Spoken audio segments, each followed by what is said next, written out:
Nursery ही क्यों चुनी गई, गुलिस्तान जौहर ही क्यों चुना गया? क्या वो लड़के जौहर में ही रहते हैं? एक तो मैं आपको याद होगा कि एक जियो के एक न्यूज़ रिपोर्टर थे, न्यूज़ कास्टर थे, ठीक है, उनका वाक़या जो टायर के उसमें इन्वेस्टमेंट की हुई थी उन्होंने, वो सेकंड अरमगान का केस, अरमगान का केस जो था वो ड्रग्स का था।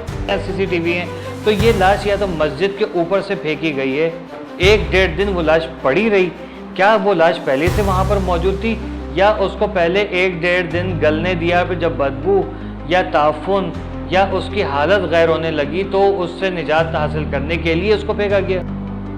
यहाँ पर एक मैसेज है, वो यंग जनरेशन जो अपनी चीज़ें अपने हद तक रखते हैं, अपनी परेशानी अपनी खुशियाँ पेरेंट्स तक या फैमिली तक इसलिए नहीं बताते कि ये लोग कहीं ऐसा ना हो कि मुझ पे पाबंदी लगा दें या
हम सुबह के वक्त इधर पानी लगाने आए थे तो हमने उधर लाश देखी पड़ी हुई, तो फिर हमने 15 की, तो फिर पुलिस आई और तो बिल्कुल सब नज़र नहीं आती, इधर खड़े होने से नज़र आती थी कवर ही थी, यानी कि हल्की फुल्की नज़र आ रही है।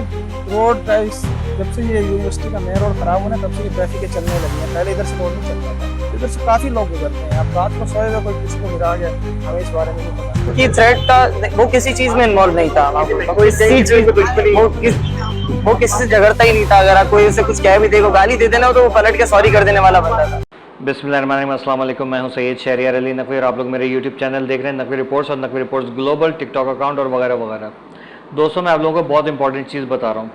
मीर रज़ा अली का केस जो है, इसके ऊपर मैं अभी तक वेट कर रहा था। मुझे कल से जो है मेरे दोस्तों ने भी मेरे कान खाए हुए कि यार तू क्यों नहीं बात कर रहा। आज भी मेरे एक दोस्त की फरमाइश थी कि भाई तू इस पर बात कर, लेकिन मैं बाबर सलीम के व्लॉग का वेट कर रहा था, ठीक है।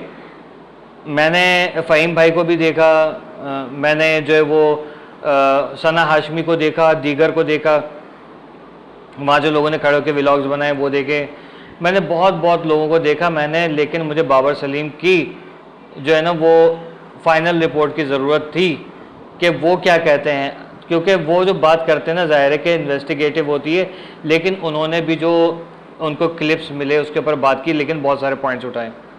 अब मैं अपनी बात करता हूँ, ठीक है। शरीफ बच्चा, फर्माबरदार बच्चा, होनहार बच्चा। मुझे एक मेरे दोस्त मिले, उन्होंने भी आज कहा कि यार शरीफ भाई आपने वो सुना? मैंने कहाँ सुना? मैं कहा आप जानते क्या? मेरा दोस्त था। अच्छा, मैंने जाहिर है कि मुझे पता जैसे दोस्त थे, तो मैंने वो करने की कुरेदने की कोशिश की, तो उन्होंने कहा कि नहीं यार इस तरीके से दोस्त नहीं था, मतलब ये कि उसको तकरीबन पूरा कराची जानता था, जिससे भी मिलता था वो लगता था मेरा दोस्त है, ये उस टाइप का। मैं कहा अच्छा।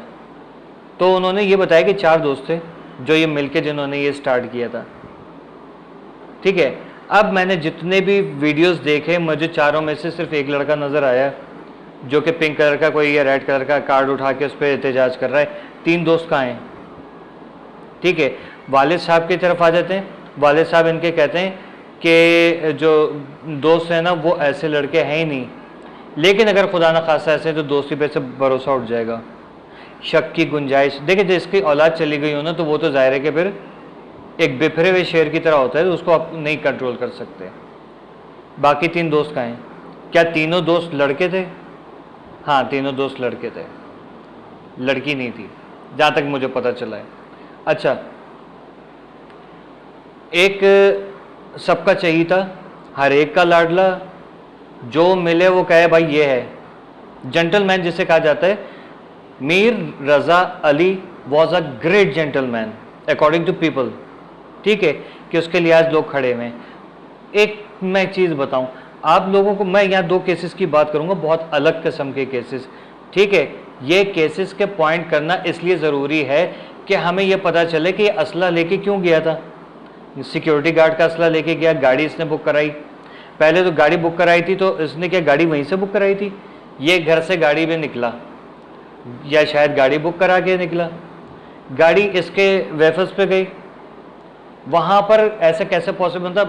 जो आप राइड बुक करते हैं ना, वो बीच में स्टॉप ओवर नहीं लेती, ठीक है, डायरेक्ट जाती है। आपने कह दिया हाँ यहाँ जाना है, आप कहोगे भाई यार 5 मिनट में ज़रा पैसे लेने भूल गया हूँ, हो सकता है कि इस वजह से रुक गई हो, ठीक है, लेकिन उसका एक स्ट्रेट रूट होता है और वो स्ट्रेट रूट पे निकलती है। ये गाड़ी किसकी थी, फिर वो गाड़ी वहाँ पर जौहर पहुँचती है, असला इसके पास है, सिक्योरिटी गार्ड का है, सिक्योरिटी गार्ड की यही ड्यूटी होती है, सिक्योरिटी करे, टाइम ऑफ हुआ, असला रखा, मालिक के पास कर दिया, ताकि कल कोई इल्ज़ाम ना आ जाए कि हाँ तुम्हारी गोली चली थी और ये यहाँ की, तो मालिक ना फंस जाए, इसलिए ये कंपनी की वो होती है, पॉलिसी होती है, वो रख के चला गया। ये इसने उठाया, एक शरीफ मासूम बच्चा 25 साल जिसकी उम्र, जिसकी दुनिया तारीफ़ कर रही है कि इसने बड़ा काम किया, और लेकिन उसके पेरेंट्स कह रहे हैं कि वो अपनी कभी भी तकलीफ़ वगैरह नहीं बताता था, घर की टेंशन बाहर की टेंशन घर में कभी भी नहीं बताता था, ठीक है, ना बाहर वालों को पता लगने देता था कि घर में क्या चल रहा है, ना घर वालों को पता चलने देता था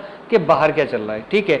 सीक्रेट लवर, मतलब ट्रस्ट वर्दी जिसे कहा जाए ना, कि भरोसेमंद एक लड़का, के राज रखने वाला, कोई से चीख के बात कर ले तो उसको उल्टा सॉरी बोलने वाला बंदा, यार ये कोई अलग ही बंदा था। ऐसे बंदे से किसको जेलस होगी, जिसकी पसंद की शादी 30 अगस्त को होने वाली थी, ऐसे शख्स से किसको तकलीफ हो सकती है। 2 वजूहत, एक तो मैं आपको याद होगा कि एक जियो के एक न्यूज़ रिपोर्टर थे, न्यूज़ कास्टर थे, ठीक है, उनका वाक़या जो टायर के उसमें इन्वेस्टमेंट की हुई थी उन्होंने बिज़नेस में, वो लड़का पैसे नहीं दे रहा था, फिर वो ऑफिस पहुंचता है, इनको मार के चला जाता है, शहीद करके चला जाता है, फिर सीढ़ियों से लुढ़कता हुआ जाता है। अब वो जेल की सलाखों में, शायद उसको फांसी वासी की भी सज़ा हो गई है। वो सेकंड अरमगान का केस, अरमगान का केस जो था वो ड्रग्स का था। क्या इसने, रज़ा अली ने कहीं पैसे इन्वेस्ट किए हुए थे, लेकिन अगर बाबर सलीम की अगर इन्वेस्टिगेशन देखी जाए तो उन्होंने कहा है कि पुलिस के जो बयान उन्होंने बताए हैं कि इसने कहीं पे मतलब लोगों से इन्वेस्टमेंट ली हुई थी, ये USTD जो ऑनलाइन करेंसी है उसके ऊपर इसने इन्वेस्टमेंट की थी, और अप्रैल के महीने में इसको बहुत लॉस हुआ था। 5 करोड़ रुपए इसको चाहिए थे, इसको मतलब देने थे लोगों को, क्योंकि इसने प्रॉफिट जो है ना, मतलब अप्रैल में जब ये सारा वाक़या हुआ है, जो जंग वंग का चल रहा है इतने अरसे से, उसमें बहुत ज़्यादा इसको लॉस हुआ, तो ये प्रॉफिट नहीं दे पा रहा था लोगों को। मतलब मल्टी टैलेंटेड पर्सन था, लेकिन यहाँ वो मार खा गया। अब ऐसी ही सिचुएशन के अंदर अगर वो नहीं दे, अब आपको वो टायर वाला वाक़या याद आ रहा होगा, जियो न्यूज़ के जो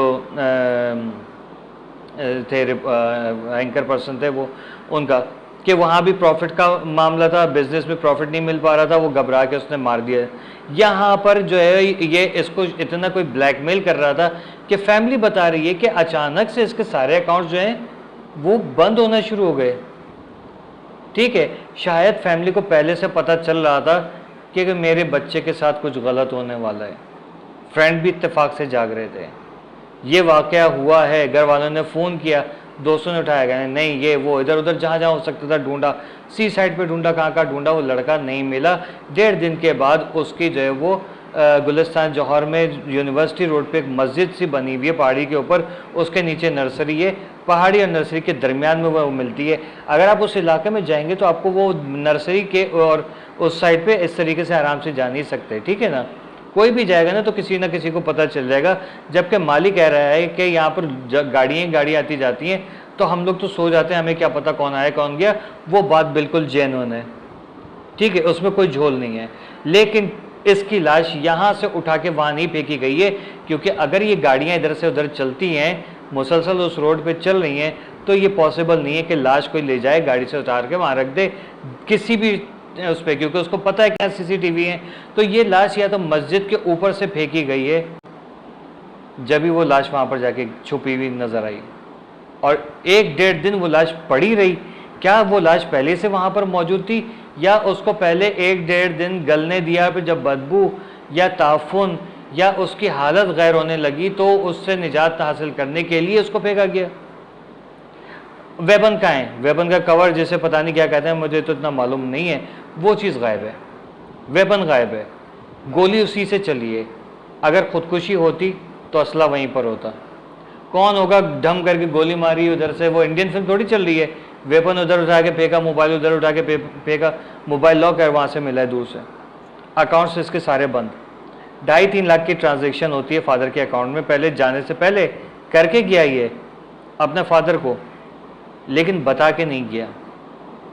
यहाँ पर एक मैसेज है, वो यंग जनरेशन जो अपनी चीज़ें अपने हद तक रखते हैं, अपनी परेशानी अपनी खुशियाँ पेरेंट्स तक या फैमिली तक इसलिए नहीं बताते कि ये लोग कहीं ऐसा ना हो कि मुझ पे पाबंदी लगा दें या परेशान हो जाएं, तो ये नहीं करें। मैं आज भी अपनी हर चीज़ में अपनी फैमिली को बताता हूँ। मेरी फैमिली को मेरी एक एक चीज़ पता है, कहाँ गया, किससे मिला, कौन है, ये नंबर है, वो नंबर है। मेरे तकरीबन सारे फ्रेंड्स का नंबर मेरी फैमिली के पास है और मेरी फैमिली हर एक को जानती है। अब ये मामला आया कि वो शॉपर जिसमें खून लगा हुआ मिला है, नर्सरी ही क्यों चुनी गई, गुलिस्तान जौहर ही क्यों चुना गया? क्या वो लड़के जौहर में ही रहते हैं? और अगर जौहर में रहते हैं तो क्या वो इस मस्जिद के पास हैं? क्योंकि ऐसा पॉसिबल नहीं है कि किसी को उठा के वहाँ रख देना, भले से सुबह के 4 बज रहे हों। यूनिवर्सिटी रोड बहुत ही शादो नादिर कभी सोता हुआ मिलता है, वरना नहीं। ये पैदल कहाँ जा रहा था? पैसे या शॉर्ट टर्म किडनैपिंग वाला सीन था कि इसको धमकियाँ मिल रही थी, पैसे दो वरना तो हमारे साथ ये कर देंगे, वो कर देंगे। और फिर इसने कहा कि नहीं, आज तो मैं लोगों को सबक सिखा के रहूँगा। अल्लाह खैर करे।